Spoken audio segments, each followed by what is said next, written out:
What's up, everyone? I'm Mark Molina, and welcome to Boss FM Now, where you can always count on Boss FM to deliver the latest and greatest in pop culture, politics, and whatever is buzzing in the street. We do it for the culture. That's right, Mark. And because we know you have your phone in your hand, why don't you go ahead and download the Boss FM app from the App Store and follow us at Boss FM Radio on all social media platforms so you can stay connected. Today, we've got David with some more rapid fire. CJ is back with some more sports and some updates on the Suez Canal blockage.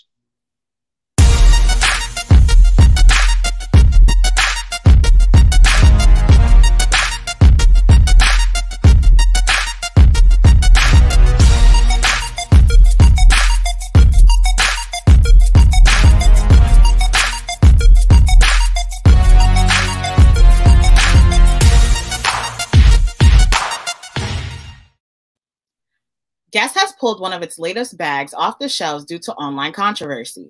Tweets comparing Guess G logo totes to Telfar Global's popular shopping bags must have reached an executive's desk because Saturday, March 27th, Guess sent a statement to Paper Magazine detailing their response to the social media backlash. The statement reads, Signal Brands, the handbag licensee of Guess Inc., has voluntarily halted the sale of G logo totes. Some on social media have compared the totes to Telfar Global's shopping bags. Signal Brands does not wish to create any impediments to Telfar Global's success, and as such has independently decided to stop the G logo totes. Both square-shaped bags have embossed logos. The Guess logo features an enclosed letter G, and Telfar features an infamous TC emblem. They're both equipped with two handles plus a shoulder strap, and Guess bags start at $70, and Telfar bags range around $150 and higher. I tell you, Rebecca, those bags, they look very, very similar when it comes to their designs. I thought the same thing, but I'm not going to buy from either one. So, right, both of them are super expensive. Yes. And right now, we've got politics with we've got politics with Harvey. Let's hear what he has to say.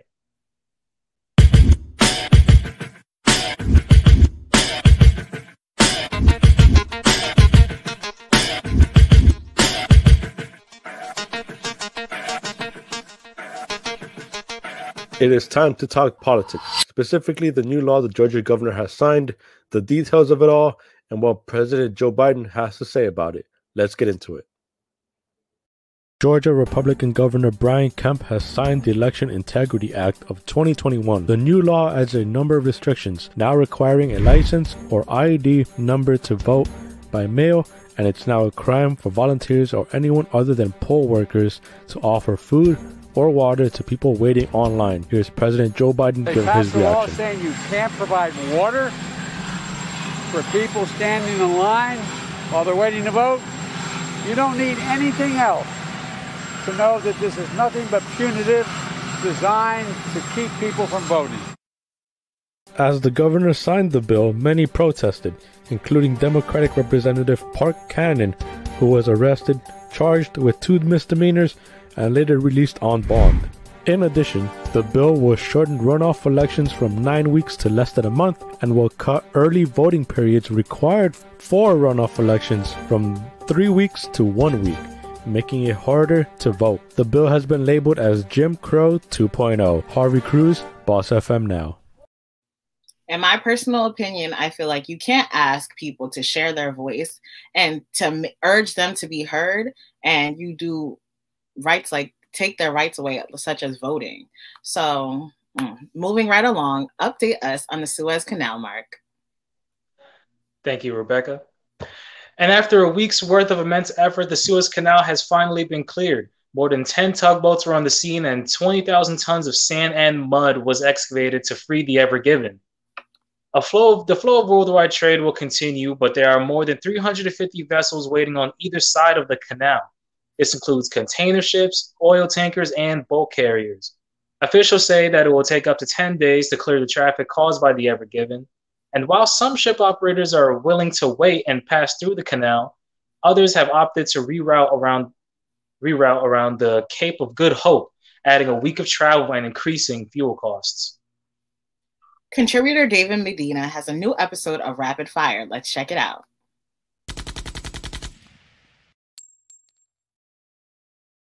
What's up, guys? You guys are now tuned in to Rapid Fire. I'm your host, David Medina with Boss FM Now. Now let's hop into the latest trendy news. Following the hate crime that occurred in Atlanta where a shooter was targeting Asian Americans who worked in spas, Megan Thee Stallion and Fashion Nova have teamed up with activist Mei Lee to donate $50,000 to the Atlanta chapter of Asian Americans Advancing Justice. A number of widely available hand sanitizer brands have been found to contain high levels of benzene, a chemical known to cause cancer. Bloomberg reports that New Haven, Connecticut online pharmacy Voyager found that some of the sanitizers that flooded the market at the onset of the COVID-19 pandemic contained benzene. The World Health Organization's research into cancer shows that benzene is high risk, similar in nature to the level of risk that comes from asbestos. Today, Lil Nas X is releasing a new Satan-themed Nike Air Max 97 with real sacrificial human blood. But whose blood is it? Well, the blood is Daniel Greenberg's and some of his co-workers. He is a co-founder of MSCHF, the Brooklyn-based collective that created the shoes as a collaboration with the young rapper. The artist describes his embrace of Satan, both on the shoes and in his music video, as a way for him to reframe negative perceptions around him. The long-awaited Star Wars Disney Plus limited series Obi-Wan Kenobi is scheduled to enter production next month, and it just revealed its cast. Obi-Wan Kenobi has been in the works for a few years now, but it's far from the only Star Wars series in the works at Disney+.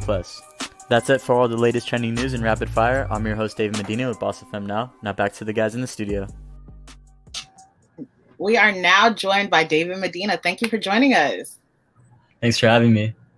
So let us talk about Lil Nas X first, because I don't know if you saw his video, but as soon as I saw him doing a lap dance for the devil, at first I was a little like, what is going on here?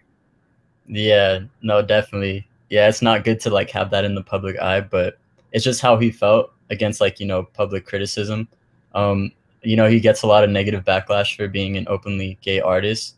And, you know, some people see him as evil and they would tell him that through like tweets and stuff. So he basically ran with the idea of being evil. He just embraced it. So yeah, I definitely see that. And I know every artist has their own form of artistic, you know, expression. But as soon as I heard that he was going to put human blood in the sneakers, I was like, oh no, he's really lost it. Yeah, it's crazy. That's very odd, very different. Yeah, I don't think I've ever seen that before. Yeah. Thank you, David, for the discussion, but do not go far because you're about to join us for another discussion on Marcia Martin from the show Blackish, who is going on to do great things in the industry. Recently, she scored a deal with Disney and won big at the NAACP Awards. The young producer has a lot to say about her recent events. You know, you've been doing such a good job on Blackish. I loved you on Soul of a Nation. So at just 16 years old, you're acting, you're producing, you're blazing a trail. What message do you have for young people wanting to do the same? I would say be confident in what you do. I mean, my big thing is not doing it for anybody else, but doing it for yourself, and that what you think will set the bar for other people. I would say too is start small. You don't need like a big old production, like a whole team, you know, like you don't need all of that. Just you can shoot anything from your iPhone. You can write anywhere. You can direct anywhere. You can have you can tell people that you trust to help you with the project because you can't do it alone. But yeah, you can just start small. You can really start anywhere, and you don't know where it can be. Like it can be big in the next couple of years, or even it can inspire you to do something else, or just whatever. That's the cool thing about life is like you can do whatever you want, try something and be like, you know what, I want to go on to the next thing. But yeah, I would say starting small, starting new, whatever you have, any resources, just go for it. We are now joined by David Medina and CJ. Thank you for joining us, guys. Good to be here. Now, let's get into these questions real quick. How do you feel about her advice? Mark, you start.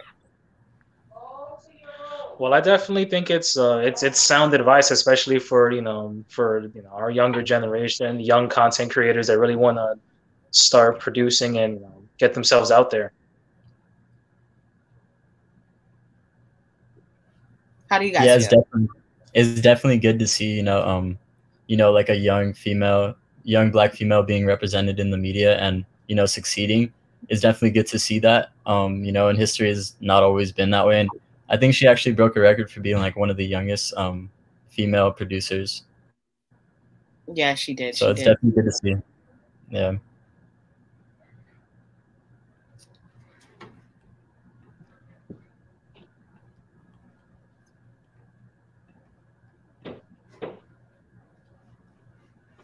I think you might be muted, Yeah, CJ. CJ.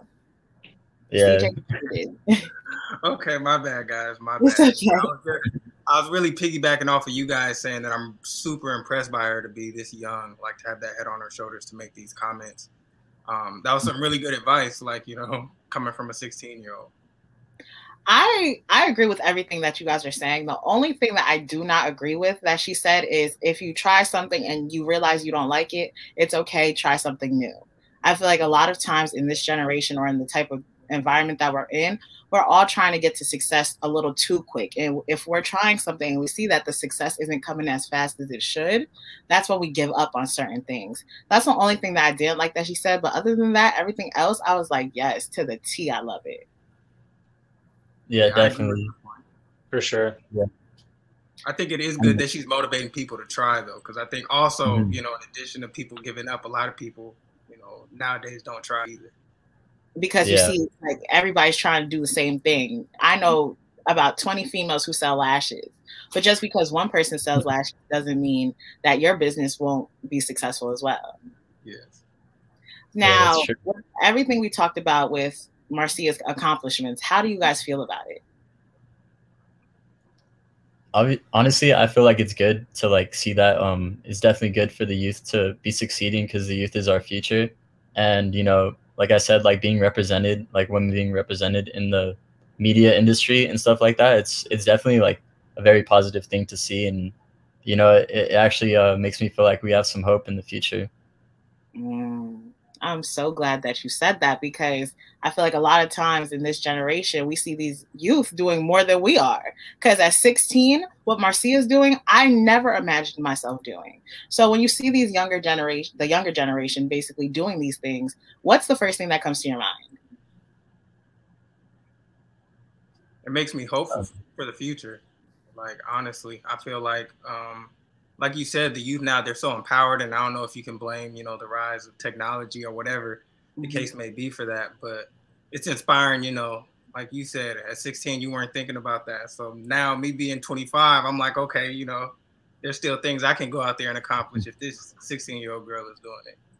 Definitely. Yeah, How about you? Yeah, I don't know where I was at 16. I was lost, but definitely, you know, like it's good to see, you know, like the youth is very powerful, and now we see that. For sure, and we'll continue to see it, hopefully. Mark? Yeah, hopefully. It's very, very refreshing to see someone, you know, of that age just, you know, excel so much in her career. Definitely, definitely. But if you want to find out more about Marcia, head over to her Twitter, because she has a lot of information about everything that she's accomplishing. Thank you, CJ and David, for joining us again.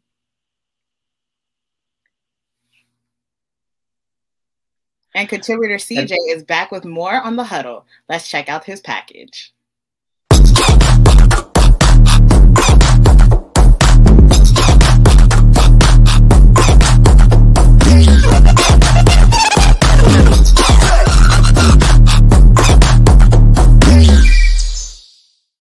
Thanks, Mark and Rebecca. This is CJ here with The Huddle. Now, just this week, we had the NBA trade deadline, which marks the last day for teams to make moves to improve their rosters before making that final playoff push. This year, we had 16 trades between 23 teams for a total of 46 players on the move, which makes this the most active trade deadline in the past 35 years. Let's get into some of the biggest moves from this year's trade deadline. The Heat acquired Rockets guard Victor Oladipo as they hope to improve their offensive efficiency, which currently ranks in last amongst playoff teams. While Oladipo's health has been a big question over the past few seasons, this trade is definitely a big win for Miami, as they got a player who's an offensive star when healthy without giving up any of their key pieces. Meanwhile, the Nuggets hope to improve their defense, athleticism, and add to their depth with the acquisition of high flyer Aaron Gordon. Over the past 3 seasons, Gordon ranks top 15 in field goal percentage allowed as the closest defender. He'll no doubt be a great help to the Nuggets as they look to climb up the playoff standards in the West. And finally, Rajon Rondo is on the move from the Atlanta Hawks to the Los Angeles Clippers, who have struggled to get production from their starting point guard this season, ranking last in both points and assists per game.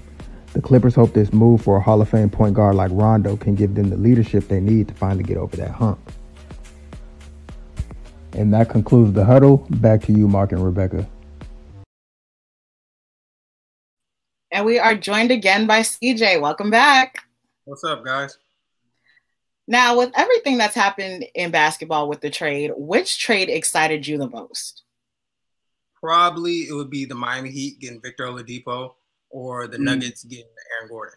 One of those two. I think those moves will definitely make a difference going forward into the playoffs. I definitely think that Jimmy Butler and Victor, they're about to be a nice little duo. I can see that going far. Yes, if Oladipo stays healthy, they might just be back in the finals again. Like, I can see it. They got the Nets, though. They got the Nets to go against, but I could see those two moving it out.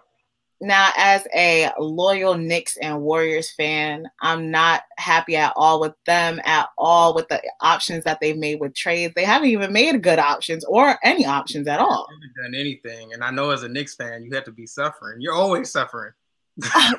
As a true Knicks fan, we always say, we're going to make it one day. All right. Keep waiting on one day. Keep waiting on one day. But thank you for joining us, CJ. All right. Thank you for having me. All right, and contributor excuse me. Now, Rebecca has a story for us regarding Sharon Osbourne. The Talk and Sharon Osbourne have parted ways. CBS announced Friday. The news comes 2 weeks after controversy over an on-air confrontation between Osbourne and one of her co-hosts, as well as allegations that have been made that she made racist and homophobic remarks about her colleagues in the past. The events of March 10th broadcast were upsetting to everyone involved, including the audience watching at home. As part of our review, we concluded that Shannon's behavior toward her co-host during the March 10th episode did not align with our values for a respectful workplace, CBS said in a statement released to CNN. We also did not find any evidence that CBS executives orchestrated the discussion or blindsided any of the hosts. Contributor Marianne has a new segment of TikTok food prepared just for us. Let's take a look.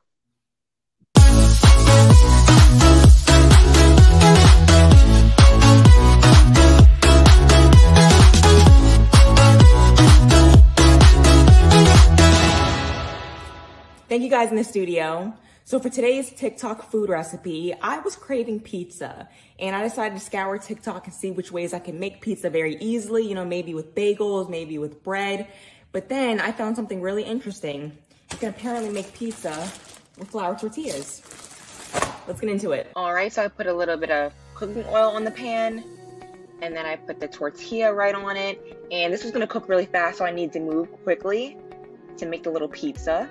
So I have my little ingredients, cheese and tomato sauce. I put the tomato sauce right on the tortilla. No need to really lay it on too thick, but I wanted to make sure that enough of it was on the whole surface because, I mean, it is pretty thin, but you want to make sure you're not tasting too much like flour tortilla, you know. So a nice thin layer, but also making sure that you're getting enough. And then I brought a spatula to really help myself paint it. And then I added some cheese. I tried not to put too much. And then I started moving it because it already started to cook from the bottom. I transferred it onto a plate and it was already very sturdy. And then I cut it and, you know, it doesn't look the most flattering, but it honestly tasted pretty fine. It tasted like pizza, just a flatbread pizza. So that was your TikTok recipe for the week. This is your host, Marianne Potter. Well, Marianne, I'm hungry. I like chicken on mine. So next time you make some, remember me. And let's head right into Mark's story of the night. Thank you very much, Rebecca. The U.S. has suspended trade with Myanmar. The Biden administration has announced the suspension of all trade engagement with Myanmar following the events of military violence against pro-democracy protesters.